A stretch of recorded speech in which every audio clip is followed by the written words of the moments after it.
मनस्वी doctor PG Kulkarni Kolhapur यांनी अनुभवलेली मनाला भिडणारी लेखमाला. ओढ. माझ्या स्तंभांचं नियमित वाचन करणारे एक सद्गृहस्थ आज मला भेटायला आले. मी प्रेमपूर्वक त्यांची विचारपूस केली. बोलता बोलता ते म्हणाले, तात्या साहेब तेंडुलकर वृत्तपत्रात छान सदर लिहित असत. मला नेहमी वाटायचं त्यांना भेटावं म्हणून, पण राहून गेलं आणि ते मला भेटलेच नाहीत. तुमच्या बाबतीत वेळ घालवायचा नव्हता मला. माझ्यापेक्षा वयानं थोडे लहान असतील, पण जाताना खाली वाकून नमस्कार करताना मीही वाकलो. म्हणालो, येत चला. मनात आलं की मी इथंच असतो. त्यांच्या वक्तव्यामधून काही विनोदही निघू शकतील, पण मला माझ्या जीवनातील काही प्रसंग नजरेसमोर तरळून गेले. कारण 3 दिग्गज लेखकांना मी असाच पोट तिडकीनं भेटलो होतो आणि त्यांना तेव्हा भेटलो नसतो तर मग कधीच भेटलो नसतो.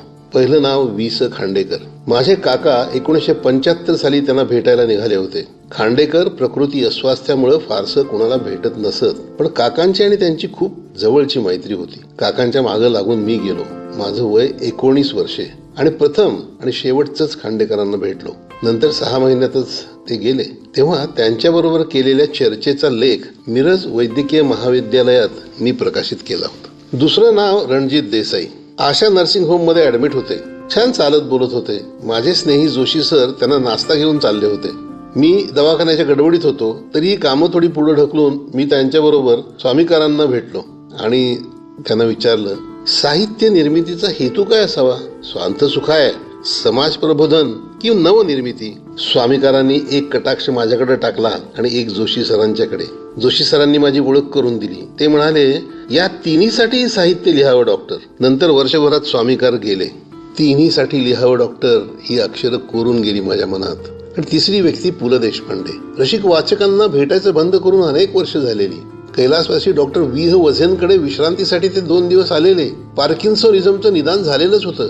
मी वझे सरांना बोलून ठेवलं होतं आयुष्यात पुलंना एकदा भेटायचंय म्हणून, आणि पुलंची परवानगी काढून वझे सरनी मला फोन केला. पुलंना भेटलो. सुनीताताई, पुलंनी आपुलकीनं चौकशी केली. तिघांनाही नतमस्तक होऊन थोडं बोलून परतताना पुलंनी मला थांबवलं आणि म्हणाले, क्षमा करा, मला तुम्हाला बाहेरपर्यंत पोहोचवता येत नाही.